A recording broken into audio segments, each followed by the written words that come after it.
Hello friends, എല്ലാവർക്കും പുതിയൊരു വീഡിയോയിലേക്ക് സ്വാഗതം. ടിക്കറ്റ് ഫിനാലയിലെ 8ാമത്തെ ടാസ്ക് ആണ് മുഖമുദ്ര എന്ന് പറയുന്ന ഒരു ടാസ്ക്. അതായത് ഓരോരുത്തർക്കും ഓരോ ബോർഡ് വെച്ചിട്ടുണ്ട്. അതോടൊപ്പം തന്നെ മറ്റു മത്സരാർത്ഥികൾക്കെല്ലാം എന്താ പറയാ സീലും ഉണ്ട്. അവരുടെ കയ്യിൽ സീലും ഉണ്ട്. സീൽ എടുത്തോട്ട് പോയിട്ട് പെയിന്റിൽ മുക്കിയതിന് ശേഷം ആരുടെയൊക്കെയാണോ, അതായത് അവരുടെ എതിരാളികളുടെ ബോർഡിൽ പോയി മുദ്ര പതിപ്പിക്കണം. അതിൽ ഏറ്റവും കൂടുതൽ മുദ്ര ആരുടെ ബോർഡിലാണോ പതിപ്പിച്ചിരിക്കുന്നത് ആ വ്യക്തി ഔട്ടായി പോകണം. അങ്ങനെയാണ് ഈ ഒരു ഗെയിം പോകുന്നത്. അതനുസരിച്ച് ഇതിന്റെ അകത്ത് വലിയ കയ്യാങ്കളിയും കാര്യങ്ങളും ഒക്കെ കൊണ്ടുവരാൻ വേണ്ടി ബിഗ് ബോസ് കാണിച്ചൊരു പരിപാടിയാണ്.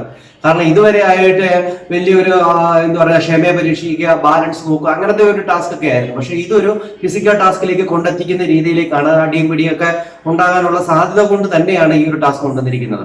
കാരണം ജിൻഡോയും അഭിഷേകും തമ്മിൽ ഒരു വഴക്ക് അവിടെ അതിശക്തമായിട്ടുണ്ടാകുന്നുണ്ട്. ജിൻഡോയെ വലിച്ച് താഴെ ഇടുകയാണ് അഭിഷേക് അവിടെ ചെയ്യുന്നത്.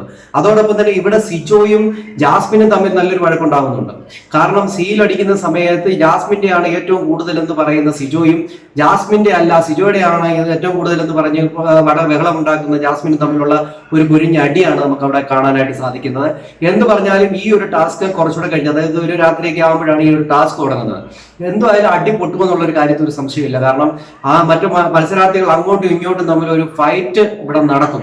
അതിന് ഉദാഹരണമാണ് ജിൻഡോയും അഭിഷേകും തമ്മിലുള്ള വഴക്ക്. കാരണം ജിൻഡോയെ വലിച്ച് അഭിഷേക് താഴോട്ട് ഇടുകയാണ്. അപ്പോഴത്തേക്കും ജിൻഡോ അങ്ങനെ കൈയും ചുണ്ടിക്കൊണ്ട് അവിടെ നിൽക്കുന്നതും ബിഗ് ബോസ് നിർത്ത് ഇവിടെ എന്നൊക്കെ പറഞ്ഞ ഒരു കർശനമായ വാർണിംഗ് ഒക്കെ കൊടുക്കുന്നതായിട്ട് നമുക്ക് കാണാൻ സാധിക്കും. അതോടൊപ്പം തന്നെ സിജോയും ജാസ്മിനും തമ്മിൽ ഒരു വാക്കേറ്റവും ഇവിടെ നടക്കുന്നുണ്ട്. എല്ലാം നമുക്ക് കാത്തിരുന്ന് തന്നെ കാണാം. അടുത്തൊരു വീഡിയോ കാണുന്നവരേക്കും എല്ലാവർക്കും ബൈ.